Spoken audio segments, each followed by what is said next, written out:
나 같은 죄인 살리신 주의 놀라워 잃었던 생명 찾았고 광명을 얻었네. 큰 죄. 자, 시작. 사랑의 하나님 아버지, 우리에게 기쁜 성탄을 맞게 하시니 감사합니다. 주님은 가장 낮고 천한 자리에 친히 오셔서 모든 영혼들을 위하여 당신의 생명을 주셨습니다. 주님이 주신 생명과 주님의 마음을 가지고 살게 하옵소서.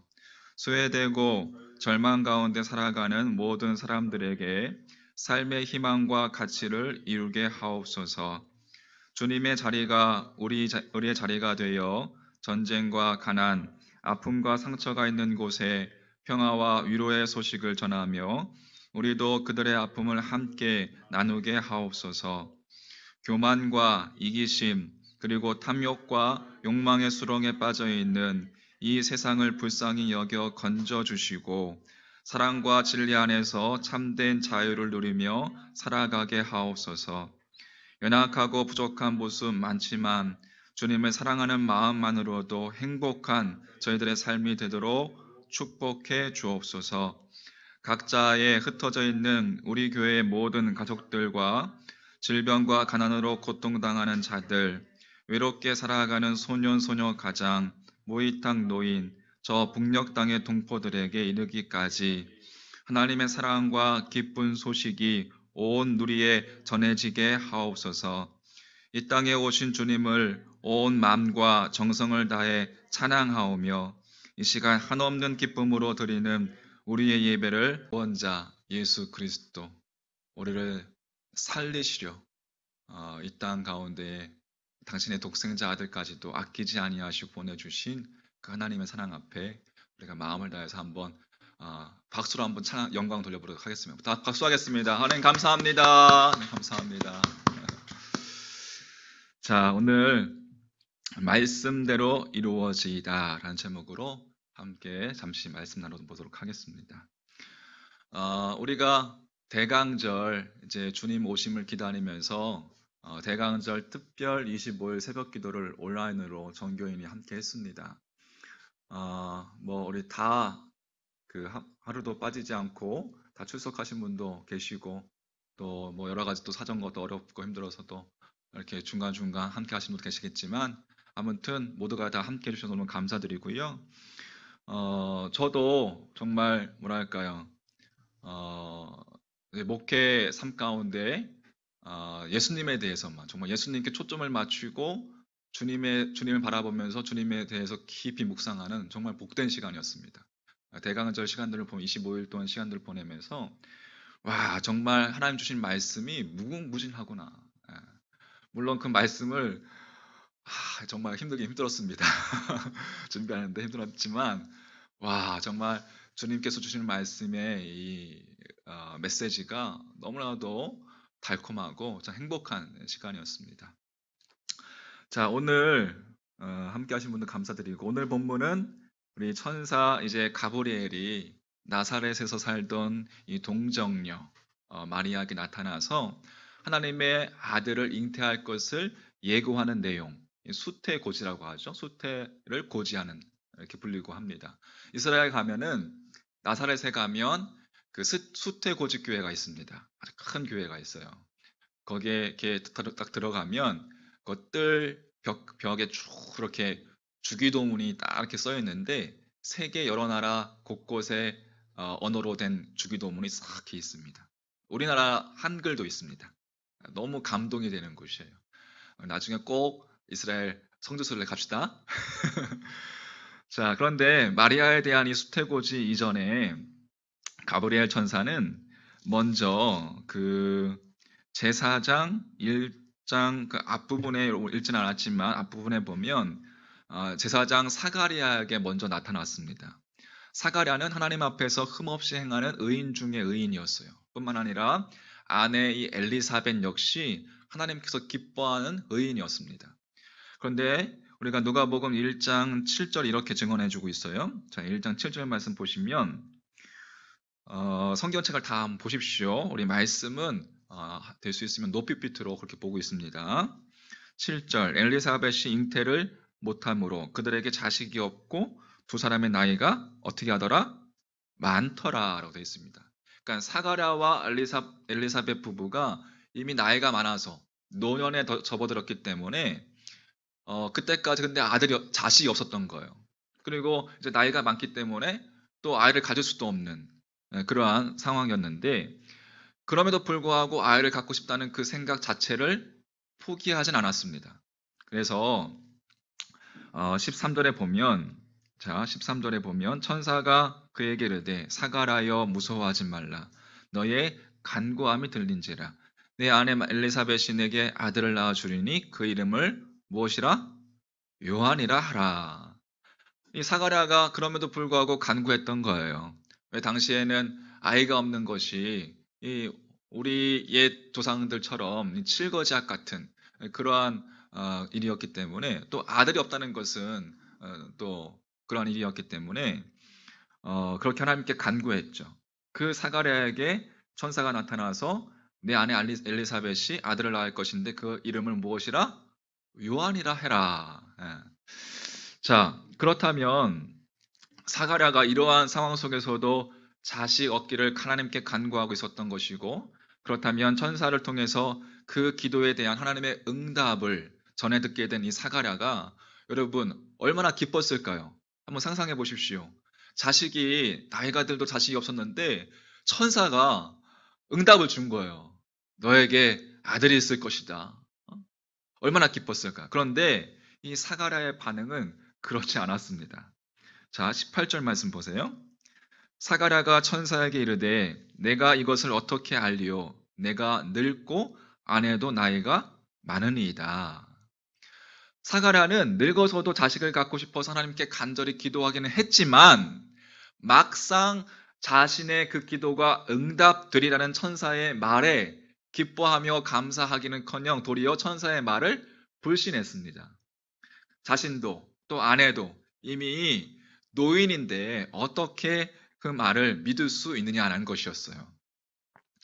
자, 사가랴의 모습, 입으로는 믿는다고 고백하지만 그리고 밤낮으로 기도하기는 하면서도 막상 자신의 기도조차 믿지 못하는 나약한 모습, 어떻게 보면 우리들의 모습과 참 오버랩된다라고 할 수가 있겠습니다.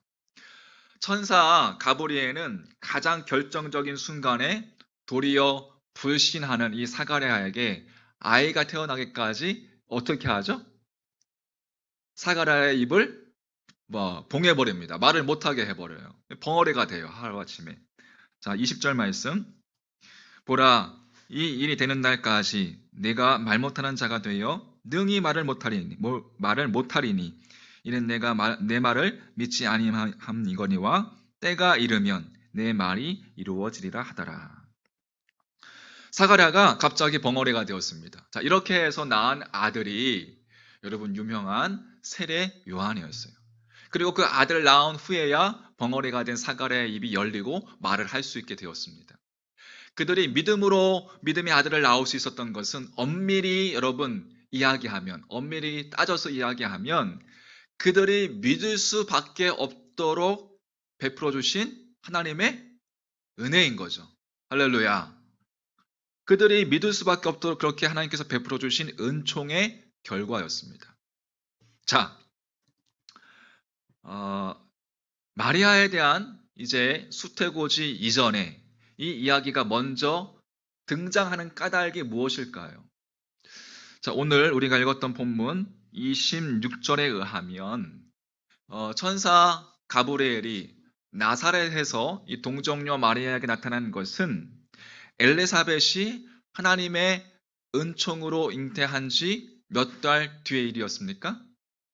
6달 되었을 때였습니다. 천사 가브리엘이 마리아에게 엄청난 말을 했어요.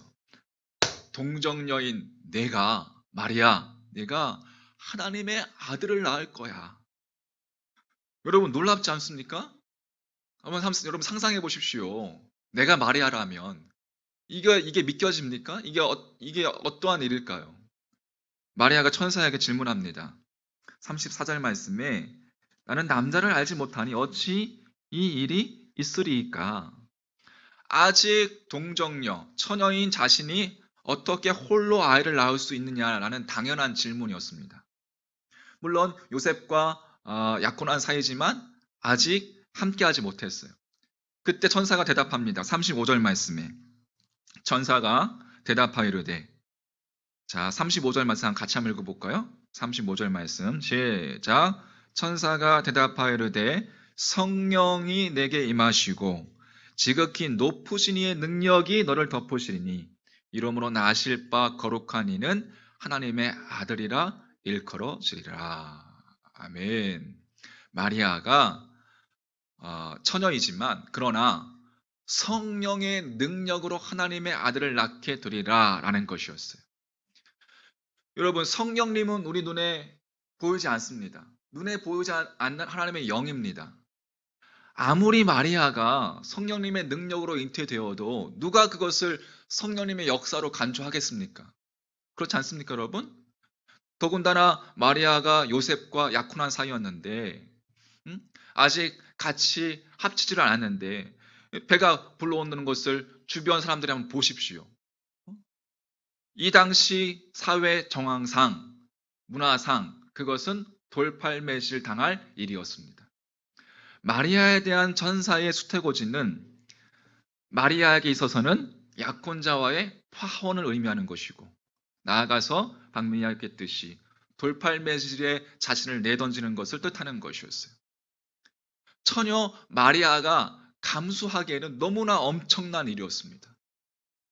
물론 여러분, 성령님의 능력으로 마리아가 잉태하게 되리라라는 천사의 말은 이 동전녀인 마리아가 아이를 잉태해도 성령님께서 그 후에 일어날 일까지도 모두 다 책임져 주실 것이라는 의미였습니다. 믿으십니까?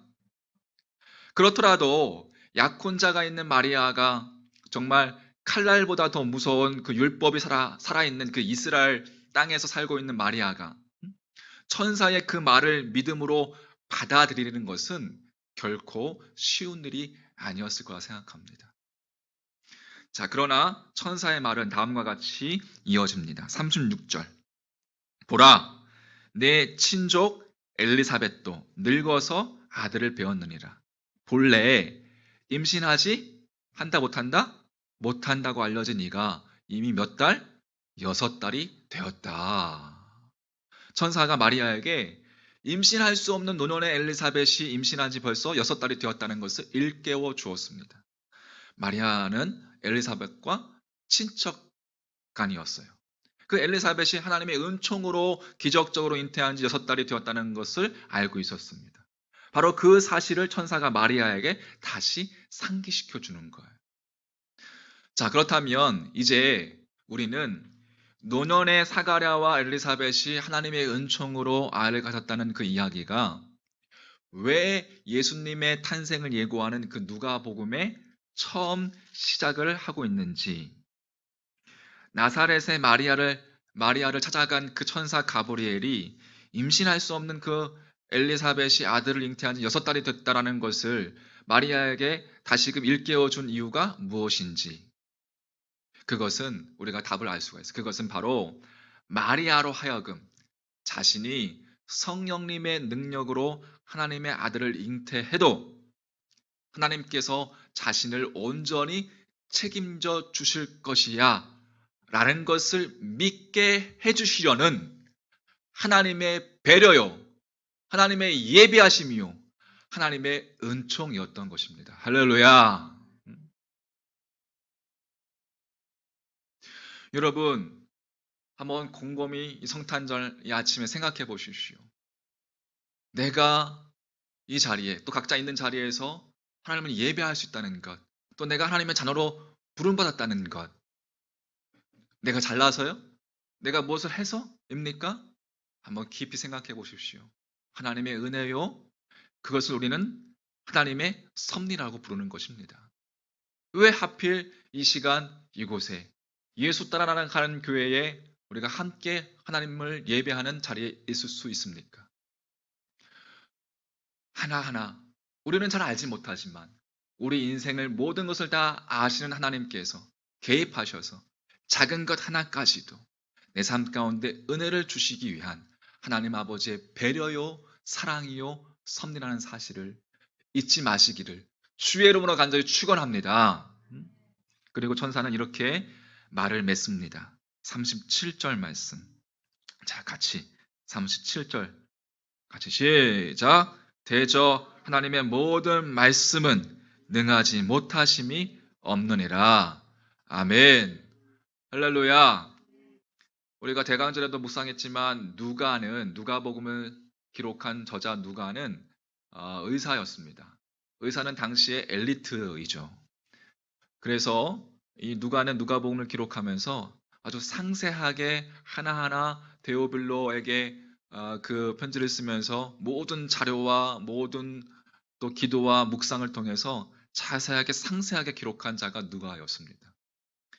그렇게 엘리트인 머리로서 이해하는 것에 빨랐던 그 누가가 어떻게 처녀가 잉태할 수 있는가, 어떻게 동정녀가 임신할 수 있는가에 대한 이 물음에 대해서 그가 어떻게 믿을 수 있었을까요? 누가가 함께 따지고 고민하고 질문한 끝에 대저 하나님의 모든 말씀은 능하지 못하심이 없느니라. 할렐루야. 이 한 줄 말씀에 모든 것이 다 무너져 버리는 거죠. 누가의 고백이기도 하고 마리아의 고백이기도 합니다. 마리아는 하나님의 능력을 믿었습니다.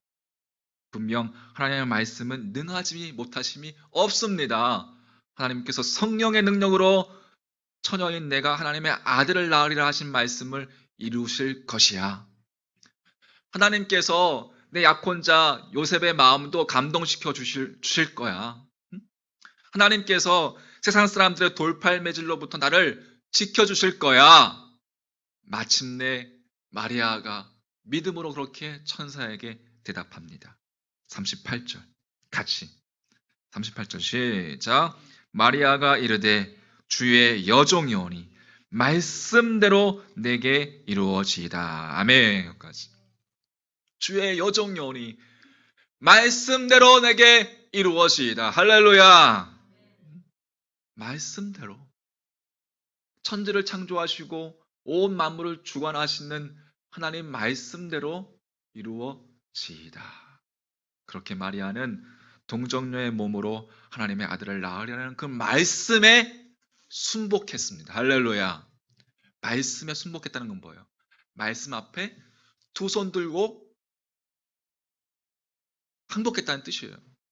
하나님의 말씀 앞에 두 손 들고 항복했다는 뜻입니다. 그 이후에 어떤 일이 일어날지라도 다 하나님께서 다 책임져 주실 거야. 할렐루야. 여러분, 그 말씀 앞에 순복하는 여러분과 저의 믿음 되기를 간절히 소망합니다. 그 결과 이 마리아는 하나님의 말씀이 그 마리아에게 잉태되었습니다. 말씀이 잉태되었어요.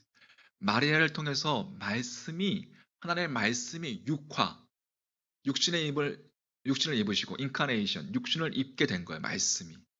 그래서 이 땅에 태어나신 분이 우리의 구원자 예수 그리스도이신 겁니다. 하나님의 말씀에 자신의 생명을 건 동정녀 마리아의 믿음은 참으로 위대합니다. 그러나 마리아로 하여금 하나님의 말씀을 믿고 성모 마리아가 될 수 있게끔 역사하신 하나님과 하나님의 은혜는 우리를 향한 놀라운 하나님의 사랑이고 이 세상 최고의 선물입니다. 할렐루야. 이 사실을 깨닫는다면 여러분, 우리에게 남는 것은 마찬가지로 마리아처럼 주여 우리 삶 가운데 내 인생 가운데 주님의 말씀대로 내게 이루어지이다. 주님께서 어떠한 삶으로 나를 인도하실지 모르겠지만 그 말씀 앞에 내가 항복하겠습니다. 할렐루야. 그렇게 믿음으로 고백하는 여러분과 저의 믿음 되기를 간절히 소망합니다. 그때 마리아처럼 우리의 삶 속에서도 하나님의 말씀을 잉태하게 되는 거예요. 주님께서 이 땅에서부터 우리의 삶을 주님께서는 여러분 책임져 주시기 위해서 이 땅에 오셨습니다. 믿으십니까? 주님께서 이렇게 말씀하십니다. 요한복음 14장 1절 말씀. 너희는 마음에 근심하지 말라. 하나님을 믿으면 또 나를 믿으라. 마태복음 6장 33절. 너희는 먼저 그의 나라와 그의 의를 구하라. 그리하면 이 모든 것을 너희에게 더하시리라. 잘 아시는 말씀. 평안을 너희에게 끼치노니 곧 나의 평안을 너희에게 주노라. 내가 너희에게 주는 것은 세상이 주는 것과 같이 아니하니라. 너희는 마음에 근심하지도 말고 두려워하지도 말라. 세상에서 너희가 환난을 당하나 담대하라. 내가 세상을 이기었노라. 볼지어다 내가 세상 끝날까지 너희와 항상 함께 있겠다. 할렐루야. 그 주님의 그 말씀이 우리의 삶 가운데 잉태되게 되는 거예요. 그래서 우리가 주님으로 살아가게 되는 겁니다. 주님께 우리의 삶을 맡기십시오. 여러분의 삶을 주님께 맡기십시오. 말씀이 우리 삶 가운데 잉태되도록 믿음으로 나아가십시오. 어떻게 말씀이 우리 삶 가운데 나타납니까? 말씀이신 예수 그리스도, 로고스. 요한복음 1장에서 이야기하는 주님은 로고스이기 때문에, 생명의 말씀이기 때문에, 말씀이 예수 그리스도이시기 때문에, 그때 우리 삶 가운데 말씀이 잉태될 때에 여러분 우리의 매일매일의 삶은 성탄절이 되는 거예요. 할렐루야. 믿음을 가지십시오. 하나님의 말씀 앞에 우리는 떡과 물론 육체적인 떡이 필요하지만 떡으로만 살 것이 아니라 주님께서 어떻게 하셨어요? 주의 모든 말씀으로 살 것이라 라고 이야기하고 있잖아요. 우리는 말씀을 먹고 마시고 우리 마음속에서 되새김질해서 또 다시금 그 말씀의 깊이를 깨닫고 의지하고 신뢰하고 말씀으로 살아가는 삶이 그리스도인의 삶인 것입니다. 할렐루야. 잊지 마십시오. 꼭 말씀을 붙드십시오. 말씀 앞에 순복하십시오. 그 말씀이 여러분을 더 잘 아시는 하나님께서 여러분의 삶을 하나하나 개입하셔서 모든 것 작은 것 하나까지도 다 인도해 가실 것입니다. 우리의 매일매일의 삶이 성탄절이 될 것입니다. 우리가 잉태한 말씀이 바로 예수 그리스도이시기 때문에 그렇습니다.